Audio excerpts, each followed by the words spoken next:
So today, we will continue on our series, no? Knowing God, the creator of family. So, family is very important for me because I would always put family first. Sino dito yung nag-agree doon that we will always put family first? Can you raise your hand? Yes? Okay, yes, amen, no? So, yung question ko is, if we all agree or almost all of us agree that our family is our priority, my next question is, how much time do we give our family? So, sino sa atin dito yung, wag na tayong magtaas ng kamay, no? Let's reflect on ourselves and ask ourselves, if family is really important, do I intentionally give quality time to my family?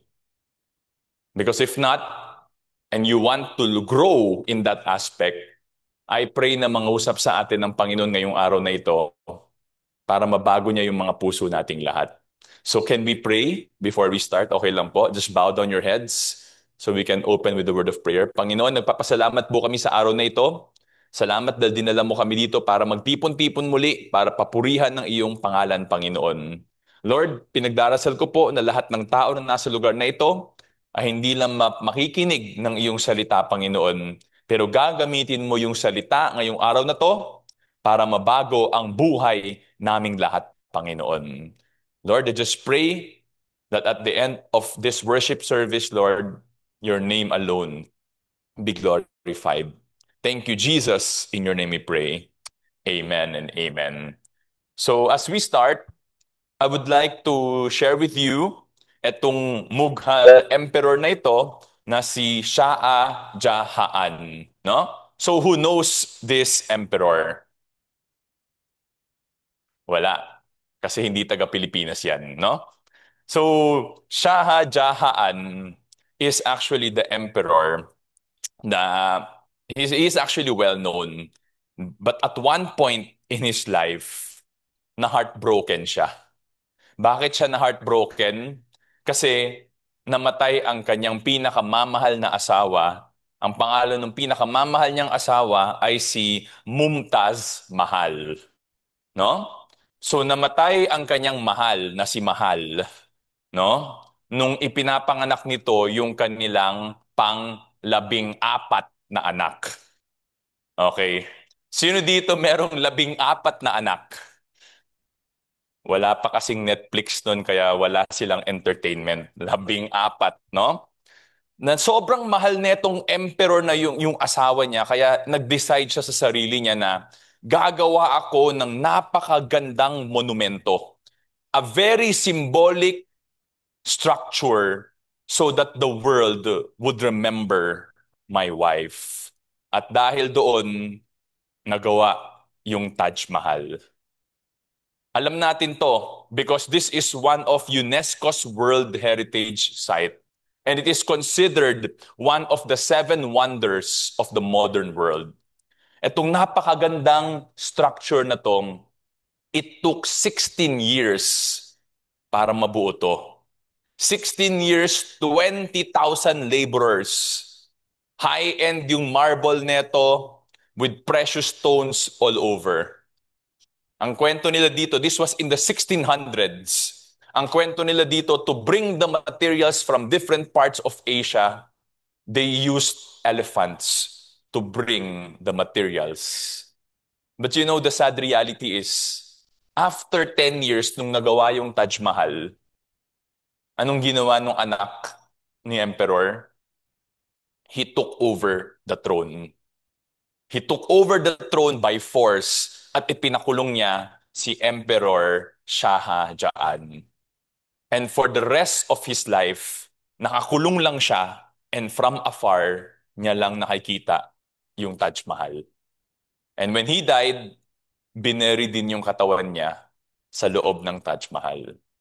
So when we look at the Taj Mahal, it is a magnificent structure. But when we look at the story behind it, it is actually tragic. Now, I'd like to share with you a story again of a very beautiful mansion. Itong mansion na to, napakaganda. Sobrang daming kwarto. Sobrang daming, sobrang laki ng lugar. Overlooking the ocean. But you know what? It is also empty. Because the family residing inside this house, anong nangyari? Naghiwalay ang mag-asawa. Nagalit yung mga anak and they never come home. At ang naiwan sa bahay na ito ay yung tatay lang kasama yung mga staff niya sa bahay. Tagaluto, tagalinis, driver niya. Ito yung picture ng bahay na ito. So again, it's a magnificent structure, but it is empty. So today, the title of our message is From House to Home, Building a Godly Home. Bakit? Kasi ayaw lang natin na meron tayong inuuwi ang bahay. Gusto natin meron tayong inuwi ang pamilya. And I pray na ngayong araw na to, mabago ng Panginoon yung pananaw natin at yung mga puso natin para magbigay tayo ng effort para yung mga inuuwi nating mga bahay maging tunay itong home. Not just a house, but a home where the family is complete and joyful. So meron tayong tatlong punto ngayong araw na ito. The problem, which is a godless house. The pursuit, a God-seeking house. And the promise, a God-filled home.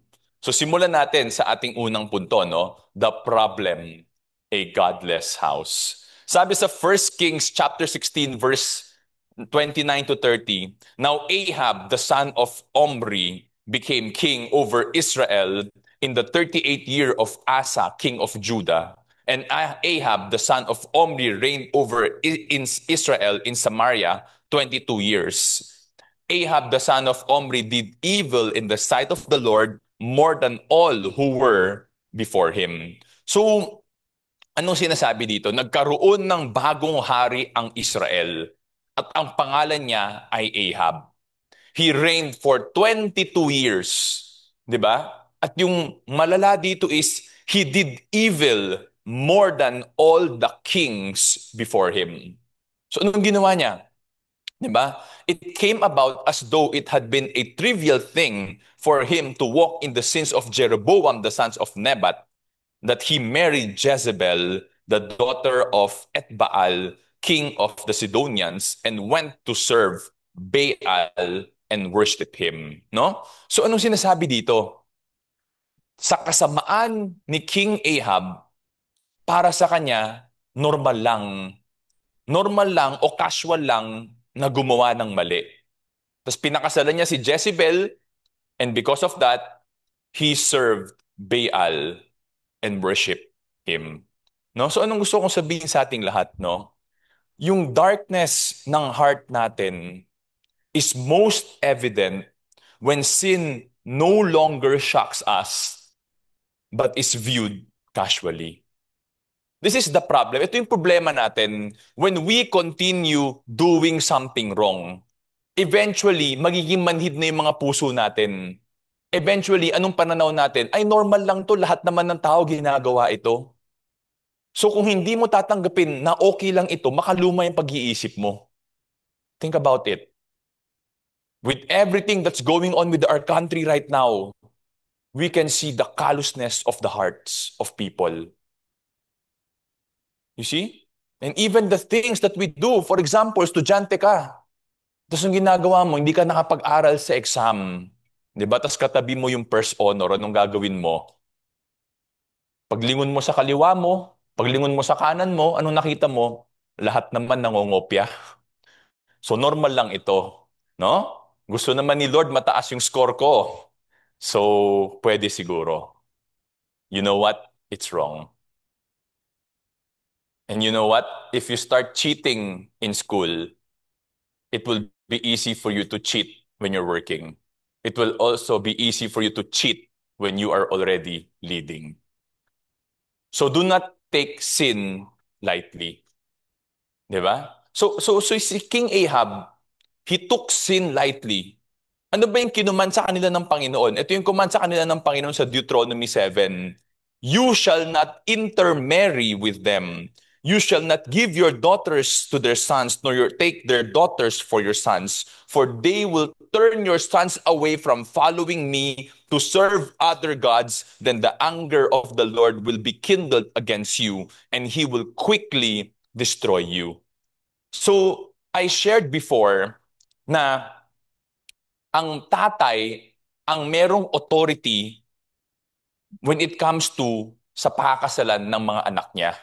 Kaya binigay itong command na ito sa mga tatay na do not let your children intermarry. Now, ito yung gusto ko sabihin sa atin. The reason is not race. Hindi po dahil sa lahi yan na ganito ang lahi natin, ayaw natin makipaghalo sa iba. That is not the purpose of God's command. When we look at God's command, yung heart ng command ni God is He does not want their sons to turn away from serving God to serve other gods. Bakit? Ayaw ng Panginoon na yung next generation will be drawn to a false religion, to a false God, and to a destructive lifestyle. Bakit? Bakit ayaw ng Panginoon for them to worship other gods? Number one, there's only one true God. And number two, ito yung practice nila. Sabi dito, you shall not behave thus towards the Lord your God, for every abominable act which the Lord hates have done for their gods. For they even burn their sons and daughters in fire to their gods. Ganito yung practices nila before. It was pagan worship. Ano pang ginagawa nila? 'Di ba? Si Molech, the Ammonite god, they do child sacrifice to Molech. Si Baal, 'di ba? They do what? 'Di ba? Ritual temple prostitution. Si Asherah, cult prostitution. Si Chemosh, human sacrifice pag taghirap. Walang ulan, tagtuyo, human sacrifice. Si Dagon, they do feasting and drunkenness and prostitution. 'Di ba? And the Egyptians and the Mesopotamian gods, what do they do? Occult practice, sorcery, divination, and necromancy. So when God told them, do not let your sons or daughters intermarry, the Lord was actually protecting them. So you see, God's prohibition leads to our protection. Kaya yun yung mindset na gustong i-attack ni Satan, lalo na sa mga kabataan ngayon. Don't go into a church. Don't commit your lives to Jesus. You know why? Because you cannot do many things anymore. You cannot do fun things anymore because you now follow Jesus. That is the biggest lie. You know why? Because by God's grace, hindi perpekto ang pamilya namin. Nag-aaway-away kami, nagagalit kami sa bawat isa, nagkakamali kami, araw-araw. But you know what? We are happy. Because the best we can, we try to honor God. The best we can, we try to teach our children to honor God. Of course, they still fight every day, but they're kids. So you pray for them. You know? 'Di ba? So yung mindset na yun, we have to remove that. You know why? You know why? Because actually, isipin nyo na lang to. What are the so-called fun things to do? Isipin nyo, iba-iba yung concept natin ng fun eh. Iba-iba yung mga pitfalls ng life natin eh. Pero isipin nyo ngayon yung bagay na yon na para sa inyo, masaya o masarap ma-experience pero alam ninyong mali. Naisip nyo na? Now think about this. Isipin nyo yung consequence ng action na yun. You know what? Yun yung lie ni Satan. He presents to us the so-called joy or fun of experiencing the things that we like, but he hides the cause. And when we pray for wisdom and analyze the situation, ano marirealize natin? The cause will always be heavier than the so-called fun. Because after the so-called fun, we experience heavy consequences. So when God says no, He is not being a killjoy, but he is actually protecting us. And because Ahab did not obey God, ito yung sinabi sa kanya ng Panginoon, I will bring evil upon you. You will utterly be swept away.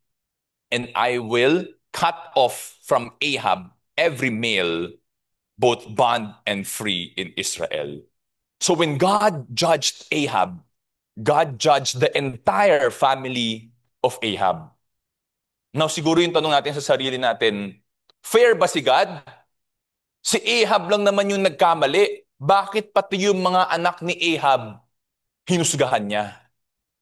Parang unfair. You know what? I'd like to share with you Genesis chapter 18, no? Yung story neto is God was planning to destroy Sodom and Gomorrah because those were wicked cities. Na lahat ng kasamaan sa Bible pag gumagamit ng example ng wickedness, Sodom and Gomorrah yung ginagamit na example. And God wanted to destroy Sodom and Gomorrah. But Abraham has a problem. Yung pamangkin niya nag-relocate doon. So nung sinabi sa kanya ng Panginoon that He will destroy Sodom and Gomorrah, anong ginawa ni Abraham? Nakipag-argue siya sa Panginoon. Nakipag-bargain siya sa Panginoon. Sabi niya sa Panginoon, Lord, will you indeed sweep away the righteous with the wicked? Diba? Suppose that there are 50 righteous within the city, will you indeed sweep away and not spare the place for the sake of the 50 righteous people who are in it? Diba? Ano sabi dito? Far it be from you to do such a thing, to slay the righteous with the wicked. You see? Alam ni Abraham yung heart ni God, that God is just. And God will not punish the righteous people. So anong sabi ng Panginoon? If I find in Sodom 50 righteous within the city, I will spare the whole place on their account. See? There were so many people. Just 50. He will spare and not destroy Sodom and Gomorrah. Nakipag-argue si Abraham, nakipagtawaran. Parang Pinoy, no? Magaling tumawad, no? Sabi ni Abraham, paano pag 45? Sabi ni God, I will not destroy kung may 45. Paano pag 40? I will not destroy. 30, 20, I will not destroy. Yun ang sabi ng Panginoon. And finally, di ba? Sabi ni Abraham, oh, may the Lord not be angry. Kasi ang kurit-kurit niya. I shall speak only this once. Suppose 10 are found there. And he said, I will not destroy it on the account of 10. And when we read the story, God destroyed Sodom and Gomorrah. But what did God do? He sent his angels and got the family of Lot out of the city before he destroyed it. You see, what do we learn about God? That God is that God is just.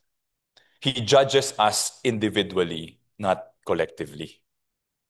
Ano pang tinuro ng Panginoon sa Deuteronomy 26:24 verse 16? Fathers shall not be put to death for their sons, nor shall sons be put to death for their fathers. Everyone shall be put to death for his own sins. So the fact that the sons of Ahab were also judged, it shows that they were also wicked. So makita natin ngayon yung impact ng isang tatay o ng isang magulang sa isang pamilya. Anong sabi dito? A godless house brings lasting harm to everyone within it. This is a reality. So I pray that right now, we take a serious look sa ating mga pamilya. And the Lord says in Psalm 127 verse 1, unless the Lord builds the house, they labor in vain who built it. Yung house na to, na word na dito yung house. Yung Hebrew word neto is by it. By it yung Hebrew word neto. Anong ibig sabihin nun?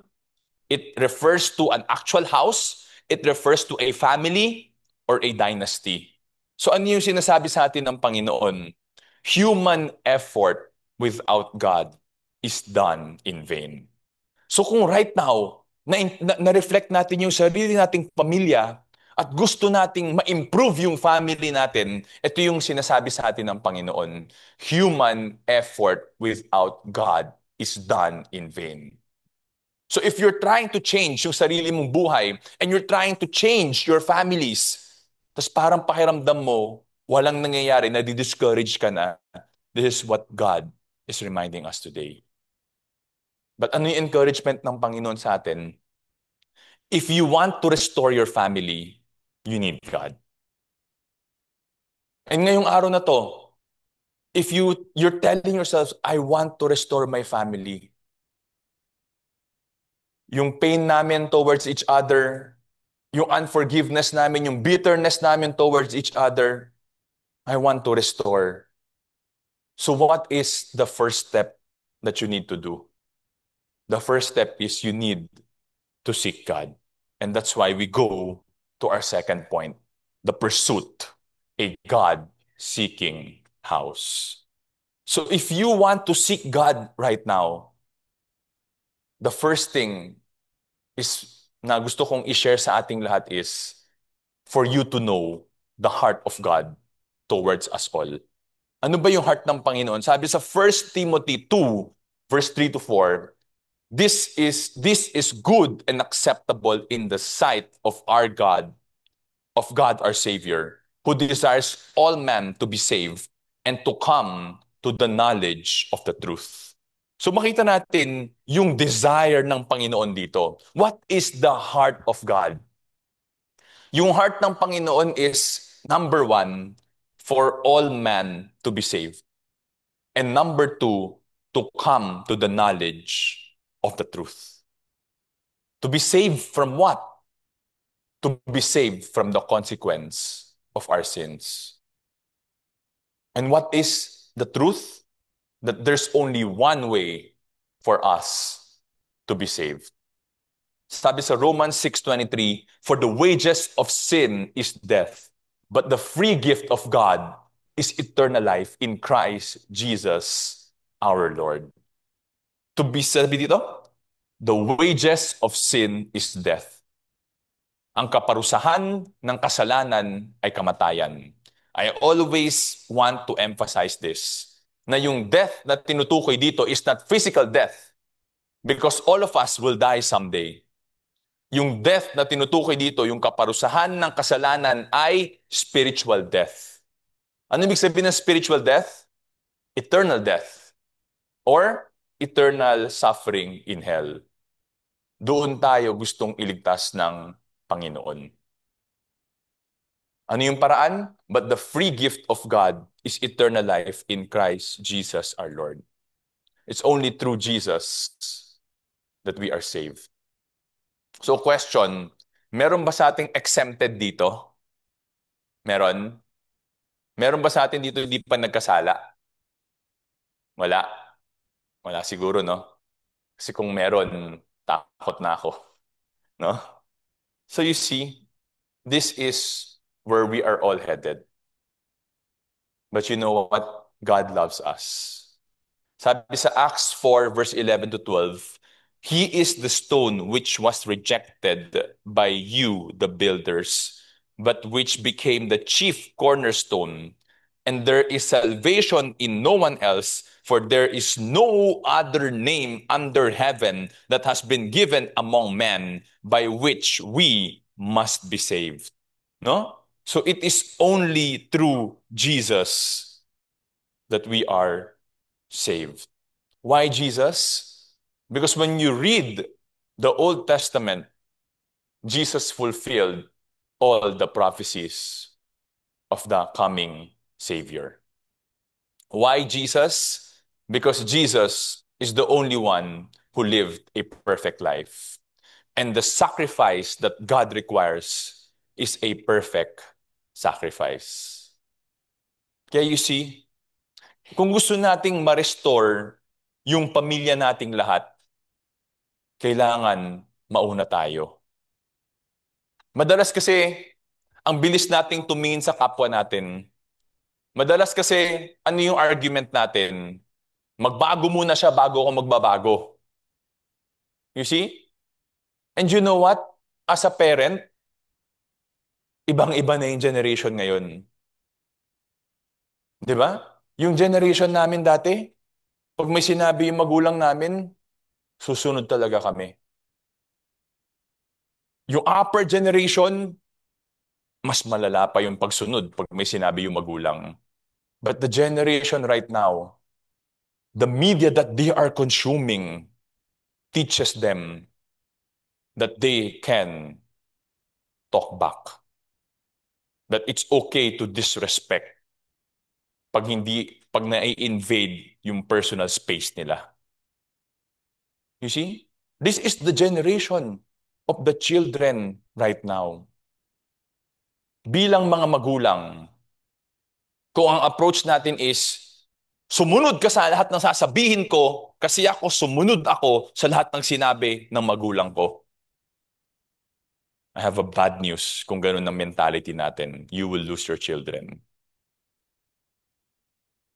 You know, I talk to parents right now and I tell them, baliktad na ang mundo natin ngayon. Hindi yung anak wants to perform to impress the parents. Ngayon, mag-a-adjust yung parents na parang nililigawan yung mga anak. Think about it. And you know what?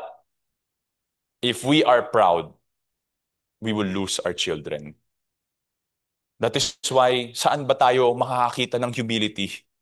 Sino ba yung perfect example ng humility? Ang Panginoong Hesukristo natin. Being God, came down into this world to die for our sins. Not so He can get something out of it. Walang gain ang Panginoon doon. Pero it is His heart to save us all. That is why He gave His life. He is the perfect example of humility. He is perfect. He is righteous. And yet He suffered like He was the worst sinner. Why? Because He loves us. So ganun din tayo. If we love our family and our children, let us be humble to adjust to the context of what a family looks like in our world right now. But we cannot do it in our own strengths. Bakit? Kasi selfish tayo by nature. Gusto natin mag-adjust yung ibang tao, gusto natin mag-adjust yung anak natin sa atin. That's why tayo muna. We have to be redeemed and restored first so that we will have the humility of Christ, so that we would have the love of Christ in our lives first. Kaya anong gusto ko i-share sa ating lahat? Salvation is the starting point of restoration. Salvation is the starting point of the restoration of our own lives first, then our families. Allow me to share with you a story of a Roman jailer. I think almost more than a month ago, I shared about this passage, no? So ito yung passage na to was about Paul and Silas. They were put in prison because they were sharing the gospel.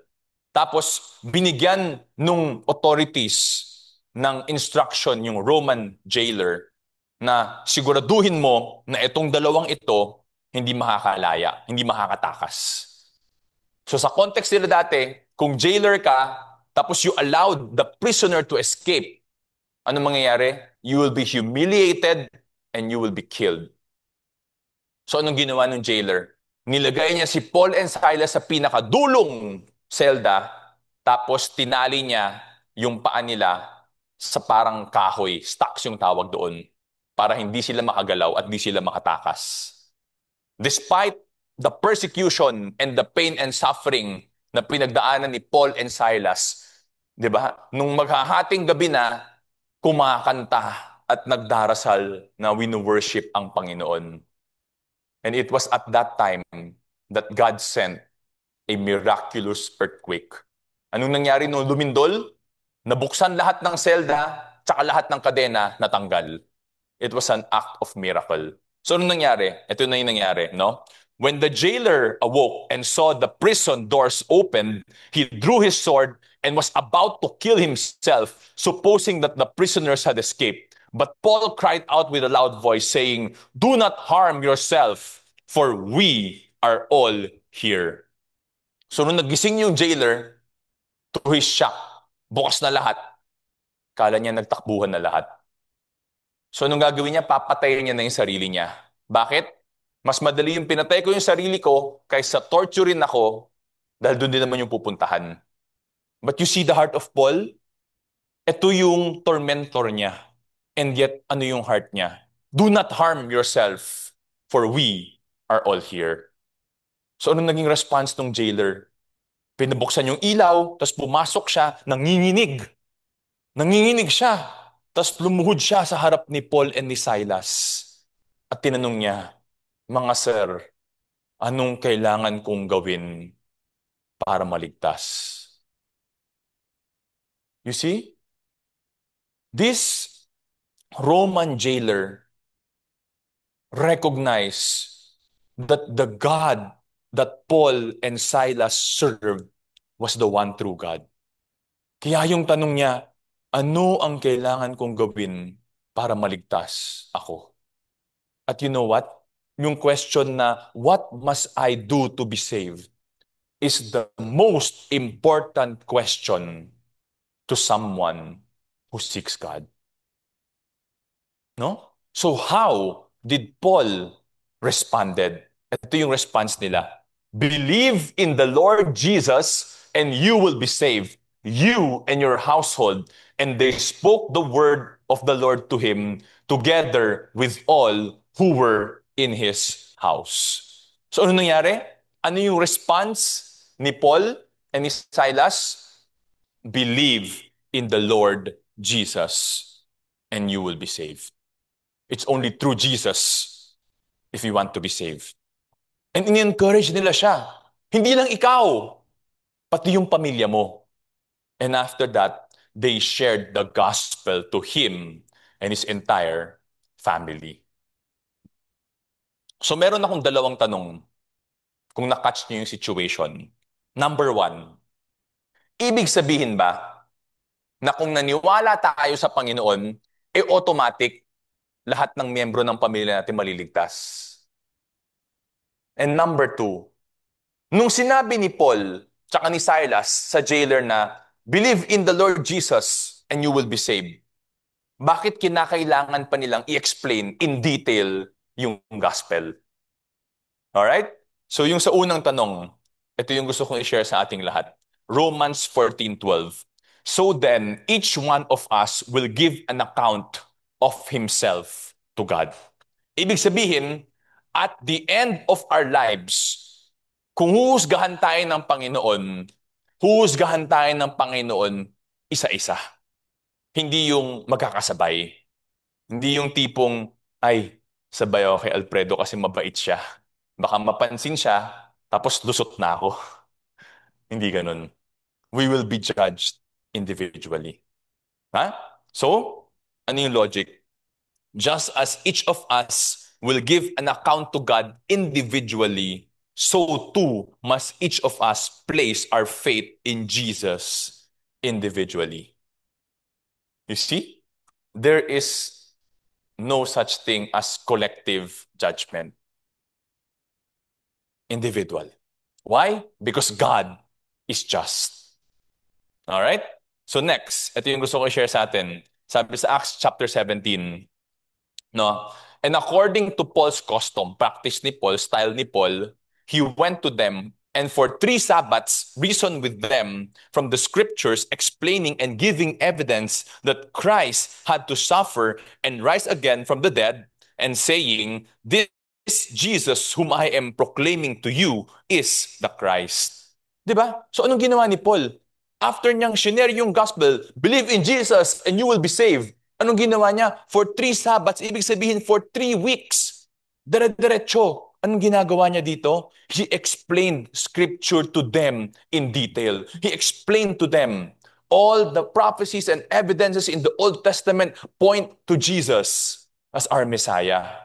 Why is it necessary to go into details? Hindi ba pwedeng sabihin, believe in Jesus and you will be saved. Let's do the prayer of salvation. Okay ka na. You know what? That is not enough. Because the heart of Paul is not for people. Nung nagtanong siya, sinong gustong maligtas dito? Magtataas ng kamay. O sumunod ka sa akin na magdadasal ako.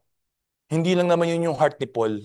Yung heart ni Paul is maintindihan talaga nila kung sino ang Panginoon at yung sitwasyon natin bilang mga tao kung bakit kailangan natin ng tagapagligtas. Because what Paul desires is not blind faith, but an actual choice of the heart to believe in Jesus. Kaya anong gusto ko i-share sa ating lahat? True faith includes knowledge of who God is, who Jesus is, who we are as a sinner, and what Christ has done for us. But it is complete only when that knowledge leads to a personal trust in Jesus for salvation. Knowledge won't save us. We need to put our faith in Jesus if we want to be saved.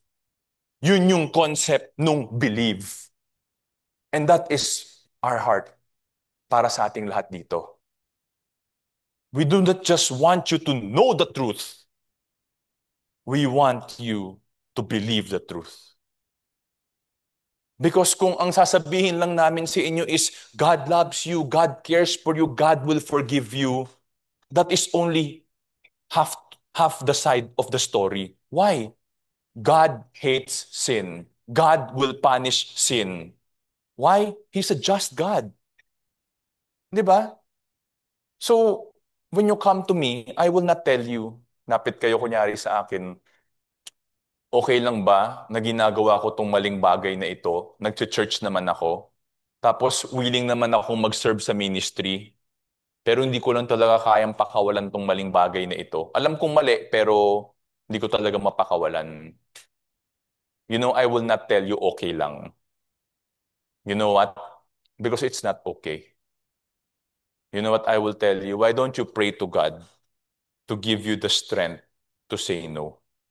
Because He is the only one who can give us the strength to say no. Because kung tayo-tayo lang, we will continue doing yung mga gusto nating gawin. Alright? So anong nangyari? Doon sa jailer, sabi dito, and he took them that very hour of the night and washed their wounds, and immediately he was baptized, he and all his households. And he brought them into his house and set food before them and rejoiced greatly, having believed in God with his whole household. No? So yung tormentor ni Paul, dinala siya sa bahay, nilinisan, pinakain, yung ginawa sa kanya. So you see, anong nangyari dito? They all believe the gospel. They all believe individually. That is why as a family, individually they were baptized after they have their faith. That's why as a family, they were saved. Anong pangako sa atin ng Panginoon in Jeremiah 29 verse 13? You will seek me and find me when you search for me with all your heart. All your heart. Nandoon yung jailer. He was in deep brokenness and loss. Akala niya, this is the end of my life. At dun sa near-death experience niya, napapatay niya na yung sarili niya o akala niya ito torture na siya ng mga Romans. Doon niya naintindihan that he was lost. That's why yung unang tanong niya kina Paul, what must I do to be saved? That's why he sought God with his heart and he found God that very night. Kaya ngayong araw na to, if you seek God, you will find Him. Ngayong araw na to, if in your heart right now, Lord, I really want to find you, then you know what? You will find Him today. Because narinig nyo kanina, di ba? What is the heart of God? For everyone to be saved.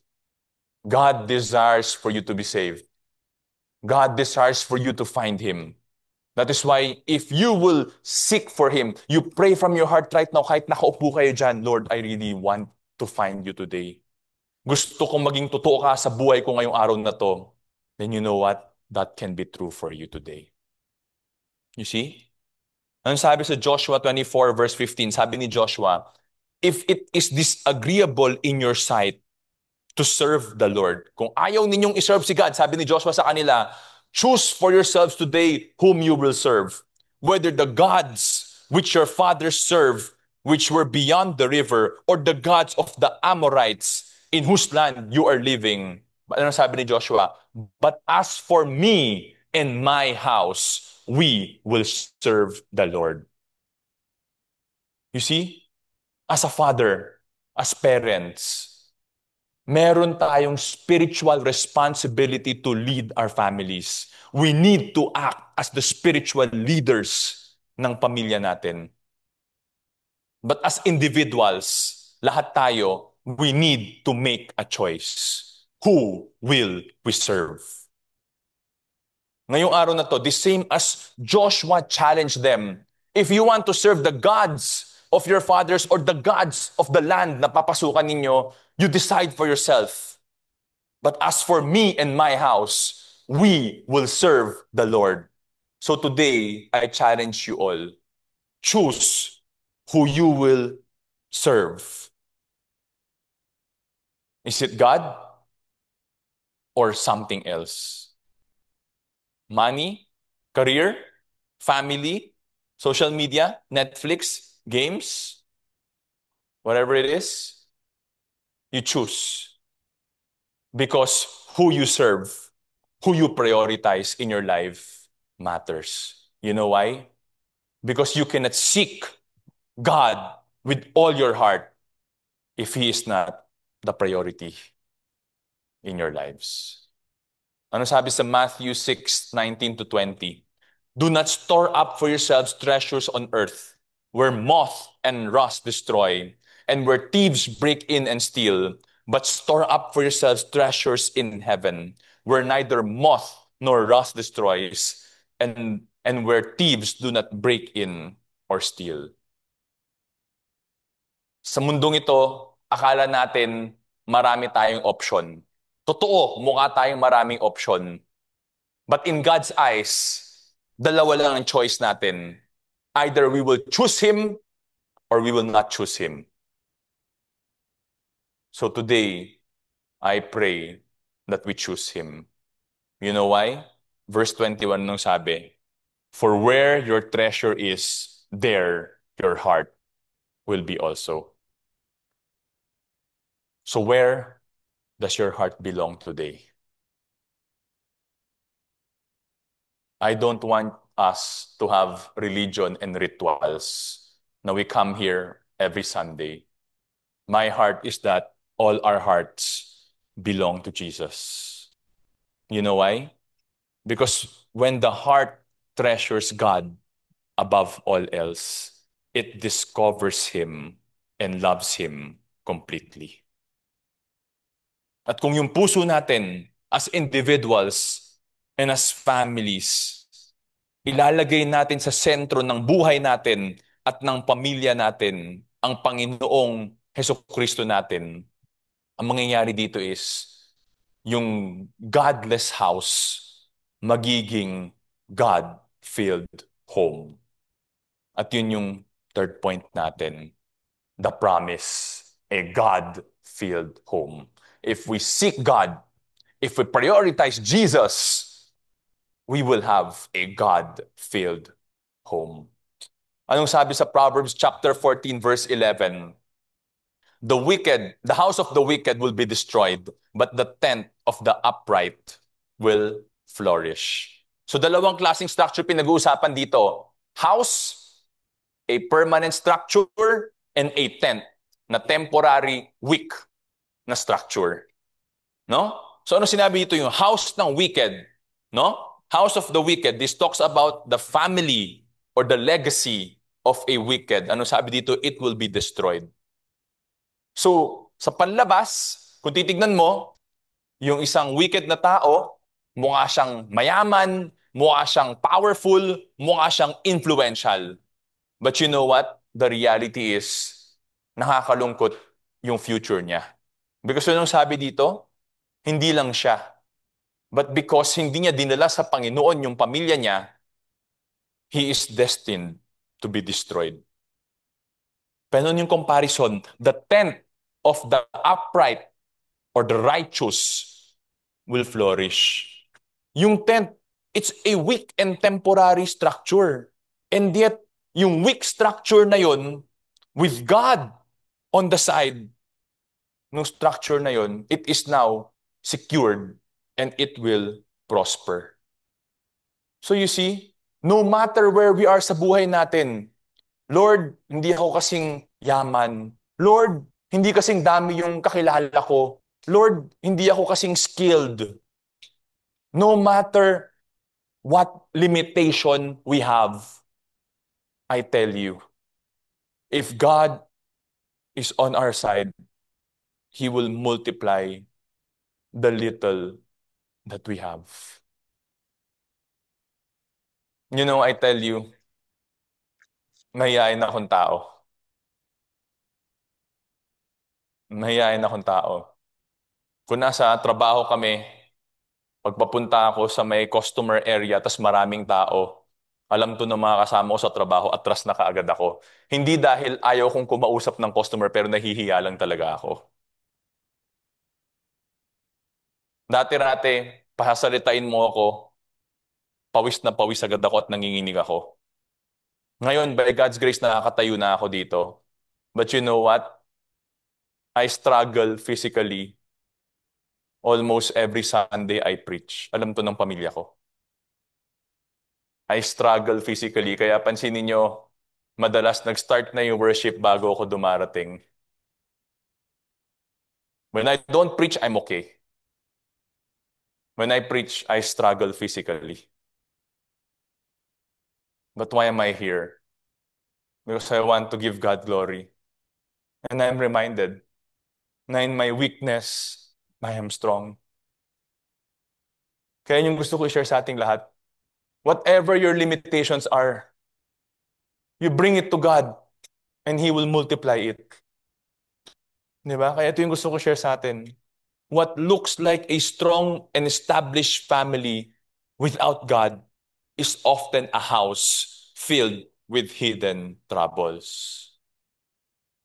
You see, externally looks good, but internally, so many problems. But the other side of it, ano sabi dito? What looks like a small and simple family with God is often a home filled with joy and prosperity. When I talk about prosperity, it's not always monetary. You cannot bring joy and happiness. You cannot bring peace. You cannot buy love. These things you cannot buy.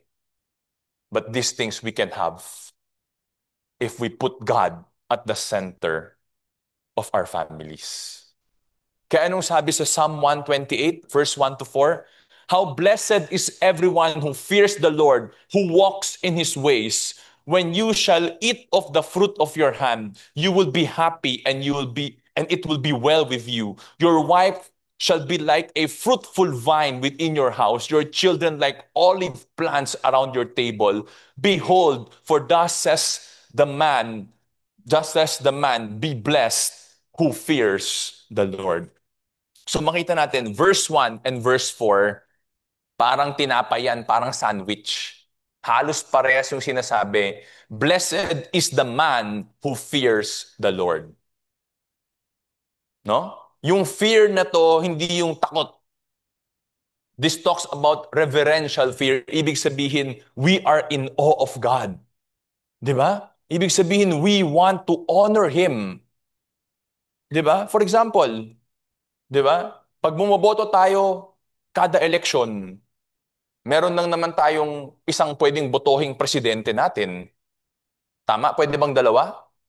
Pag dalawa, invalid. Di ba? But you know what? Ito yung experience ko. Bumoto ako ng presidente, yung binoto ko hindi nanalo.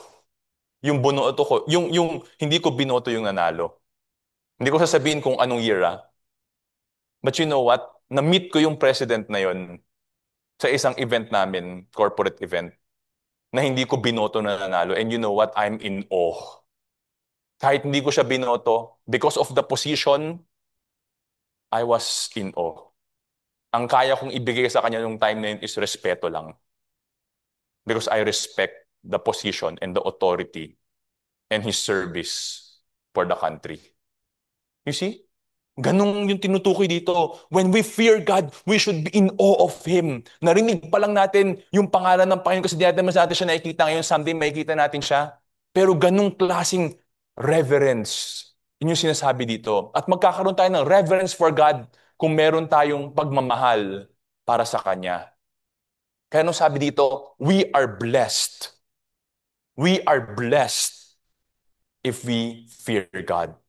Ano yung blessing na sinabi dito? What is the blessing of a God-filled home? Pinramis doon that we will be blessed in our work. We will be satisfied and we will enjoy yung fruits ng labor natin. We have, anong promise sa atin? Blessing in life. We will be happy. We will be peaceful and we will have security. Ano pa? Blessed yung marriage natin. Yung marriage natin will be fruitful, intimate, joyful, and stable. And finally, blessing sa family or sa children natin, legacy natin. It will be strong and flourishing, and the children will endure. You see, ito yung promise ng Panginoon. When we read the Bible and God promises a blessing, yung blessing is always conditional. That's why when God promises a blessing, may dalawang aspect yon, God's part and man's part. Ano yung parte ng Panginoon? To bless us. Ano yung parte natin? To obey Him. Ano sabi dito sa Deuteronomy 28, 1 to 2? Now it shall be, if you diligently obey the Lord your God, being careful to do all His commandments which I command you today, the Lord your God will set you high above all the nations of the earth. All these blessings will come upon you and overtake you if you obey the Lord your God. So ano gusto ko sabihin sa ating lahat? The blessing of a God-filled home flows from a life of obedience. Bakit obedience? Sabi sa John chapter 2, sa 1 John chapter 2 verse 3 to 4, by this we know that we have come to know him if we keep his commandments. The one who says I have come to know him and does not keep his commandments is a liar, and the truth is not in him. Yung salitang know dito, know him is know Jesus. Yung salitang know dito in Greek is ginosko. At yung know na yon is not head knowledge. It is experiential knowledge. Yung ginosko is like the intimacy of a husband and a wife. Yun yung klaseng know. It is a relational knowledge. 'Di ba? So, sinasabi dito, kung sinasabi natin na kilala natin ang Panginoon dahil na-experience natin sa buhay natin ng Panginoon, because we have faith in Him, and yet we do not obey His word, anong sabi sa atin? We are a liar, and the truth is not in us. So you see, obedience is the evidence of faith. That is why as parents or as spiritual parents, anong kailangan natin gawin? Proverbs 22 verse 6. Train up a child in the way he should go. Even when he is old, he will not depart from it. Hindi ibig sabihin hindi siya magkakamali. Pero ibig sabihin, kung nagtanim tayo ng maaga sa mga anak natin, bahalang araw, may aanihin tayo. Pero pag hindi tayo nag-invest sa mga anak natin, what do we expect? Kung hindi tayo mag invest ng time, Do you think someday they will invest time with us? Pag hindi tayo mag-invest ng love, do you think someday marunong sila mag-express ng love nila towards us? And most importantly, if we will not invest the truth of God in their lives, who do you think will influence them? You see? Ano sabi dito? The blessings of a God-filled home endures from generation to generation when we disciple our children to love God. Yung concept ng discipleship, it is not invented by modern day Christianity. It was modeled by Jesus when he discipled his disciples, spiritual discipleship. But you know what? Yung discipleship in the family, ni-reaffirm lang ni Jesus yon, di ba? Because from the Old Testament, pinakita na sa atin yung model ng discipleship in the family. We can find it in Psalm chapter 78.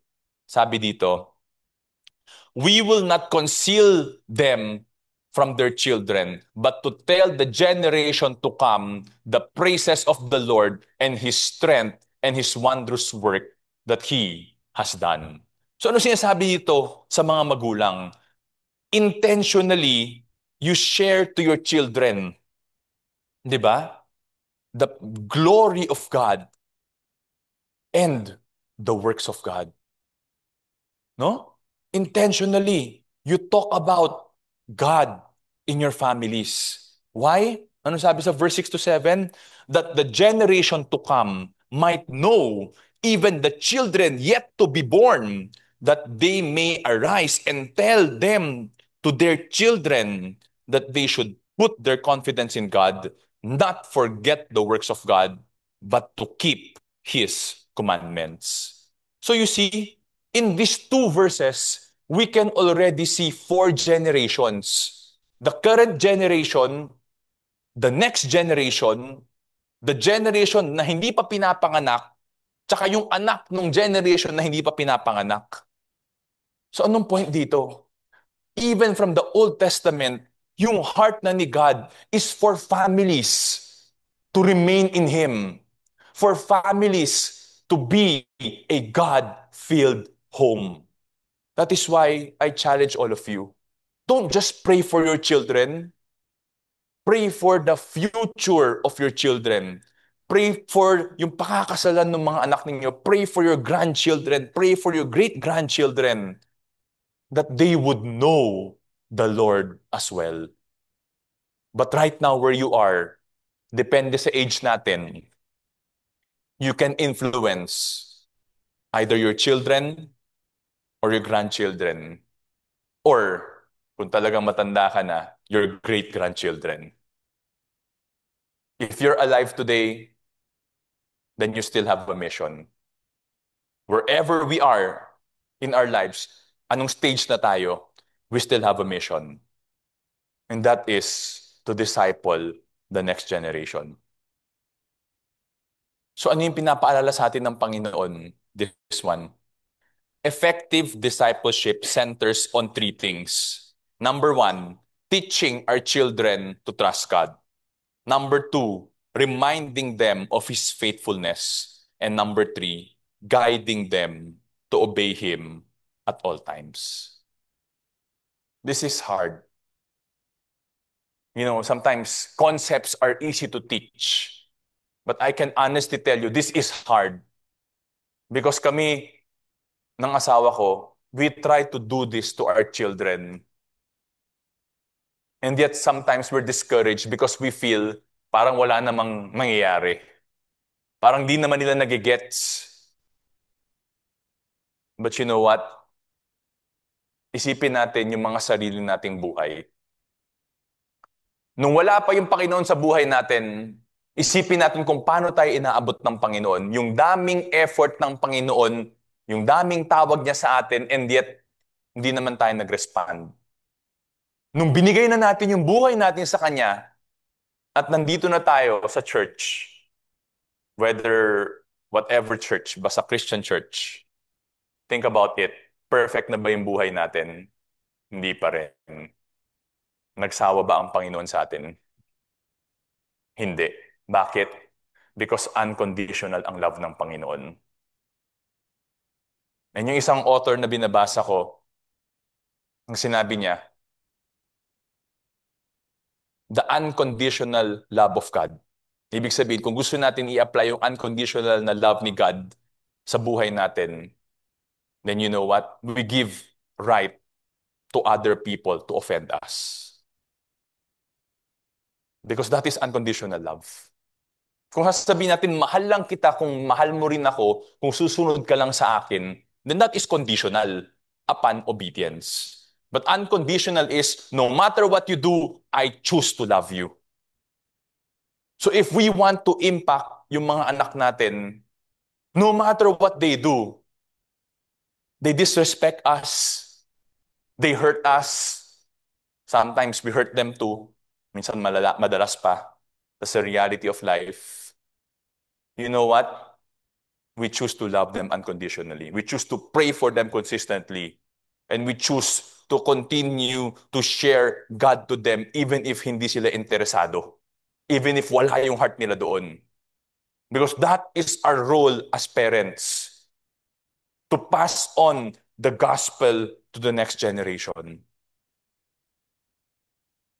I pray na yun yung gawin nating lahat. Kahit hindi sa anak natin, we see someone younger than us, that should be our hearts. We need to entrust the gospel to the next generation leaders. So as we close, since yung topic natin is about building houses or home, I'll close with these verses from Matthew chapter 7. Sabi dito, everyone who hears these words of mine and does not act on them will be like a foolish man who built his house on the sand. The rain fell, and the floods came, and the winds blew and slammed against the house, and it fell, and great was its fall. No? So, ano sinasabi dito? Wala siguro makapagsasabi sa atin ngayong araw na to na hindi niya narinig yung salita ng Diyos. Tama ba? Except kung tulog ka simula hanggang ngayon. Okay? So wala pa naman ako nakitang tulog simula hanggang ngayon. No, meron lang yung naiglip ng konti. Joke only. Joke lang yun.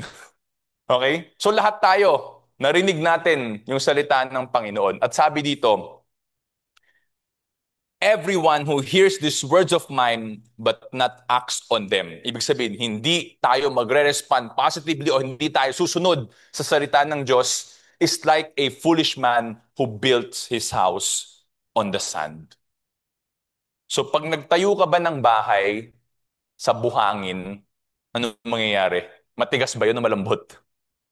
So ano mangyayari? Pag dumating yung bagyo, for sure, masisira yun. Diba? So anong gusto kong sabihin sa ating lahat? Hearing the gospel, knowing about God's word, or even memorizing Bible passages amounts to nothing if we do not obey it. You see? Hindi to paramihan ng alam, hindi to paramihan ng memorize. Yung question is, yung alam ba natin, sinusunod natin? The more we know, the more we will be judged if we don't obey. Ano sabi sa John chapter 3 verse 36? He who believes in the Son has eternal life, but he who does not obey the Son will not see life, but the wrath of God abides in him. So when we read this verse, yung faith, yung believing, and yung obeying, interchangeable. Hindi mo kayang paghiwalayin yung faith and obedience. So if we say we have faith, di ba? The question, ito. Kung sabihin natin, naniniwala ako, may pananampalataya ako. Yung question is, sumusunod ba ako? Yun yung mas importanteng tanong. Am I obeying? You see? You know why? Because one of the greatest reasons why the youth leave the church is hypocrisy, especially in the lives of parents. Ano ba yung pagiging hipokrito? Yung sinasabi mo ito, pero iba yung ginagawa mo. Ano ba yung pagiging hipokrito? Tuturo mo sa anak mo, anak, bawal magsinungaling. Di ba? Tapos, pag nandyan na yung pinagkautangan mo, anak, sabi mo lang ako dito. Ano yun? Di ba? We lose the respect of our children if we do that. You see? What is hypocrisy? Sa harap na ibang tao, you show your good side. But when you are with your children at your home, they see your real side. That is hypocrisy. So if we want our children to know God, then we need to live authentic lives. We should not be hypocrites. Diba? That's why I close with these two verses. Anong sabi dito? Therefore, everyone who hears these words of mine and acts on them may be compared to a wise man who builds his house on the rock. And the rain fell, and the floods came, and the winds blew and slammed against that house, and yet it did not fall, for it had been founded on the rock. So today, if you hear God's word and you act on it, you believe it, you obey it, you give your life to Jesus, then what does the Bible tell about us? We are wise men. Why? Because we are building our lives, and the foundation of that building is Jesus, the unshakable rock. No? So ano sabi dito? If you want a God-filled home that endures for generation, set Jesus as the foundation and obedience as the building blocks. So ngayong araw na to, ang challenge ko sa ating lahat, hindi lang sa ilan sa atin, yung challenge ko sa ating lahat is to choose to build a God-filled home. I know lahat tayo mahal natin yung pamilya natin. Maaari hindi perpekto. Maaari malalim na yung pain na na-cause natin sa bawat isa. Maaari marami tayong hindi pa napapatawad na nagawa natin sa bawat isa. Maaari ay nagtsatsaga na lang tayo, pero wala nang love. You know what? God is reminding us today to choose to build a God-filled home. And if we want to do that, we need to love unconditionally, just as Jesus loved us. We need to forgive, just as He forgave us. And we need to sacrifice, just as He sacrificed for us. And if we will do all these things in humility, then by God's grace, we will have a God-filled home that endures from generation to generation. So I pray today na nangusap sa atin ng Panginoon. And I pray today na mabago. Hindi lang yung buhay natin, pero yung buhay ng pamilya natin at yung buhay ng mga susunod na generation ng pamilya nating lahat. So I'd like to invite everyone to just please stand up as we close in prayer. As we close in prayer, I want you to pray from your heart. Kung nag-usap sa inyo yung Panginoon ngayong araw na to, at una sa lahat, nais ninyong ibigay yung mga buhay niyo sa Kanya, then you follow my first prayer. You pray this from your heart. Walang magic dito sa prayer na ito, but God sees our heart. And if we pray it from our heart, God will honor our prayer. And for the second prayer, if today you choose to build a God-filled home, then you pray the second prayer with me. Now, if you want to pray two prayers, then you pray both prayers. from your hearts. Let's pray. Panginoong Kristo, nagpapasalamat kami ngayong araw na to dahil dinala mo kami dito sa lugar na ito. Hindi aksidente, Panginoon, na nandito kami, Panginoon, pero may purpose ka. Ngayong araw na to, Panginoon, narinig ko yung mensahe mo sa akin na mahal mo ako. Lord, kilala mo ako. Kilala mo yung mga nagawa ko. Kilala mo yung mga patuloy kong ginagawa. Alam mo lahat to, Panginoon. Pero lumalapit ako sa iyo ngayong araw na to, Panginoon. Dahil nais kong magkaroon ng pag-asa, Panginoon. Pag-asa na mabago ang buhay ko. Pag-asa na maituwid ang buhay ko. At pag-asa na maging maganda ang kinabukasan ko. Lord, naintindihan ko ngayong araw na ito na hindi mabubuting gawa, hindi kaalaman sa Biblia ang magliligtas sa akin, kundi ikaw lang, Hesus Kristo. Dahil ikaw lang ang nagbayad ng kaparusahan ng kasalanan ko.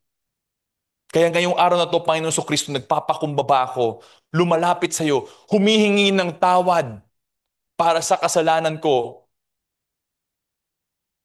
at inaanyayahan kita, Panginoon Hesus Kristo, sa buhay ko. Pumasok ka sa puso ko.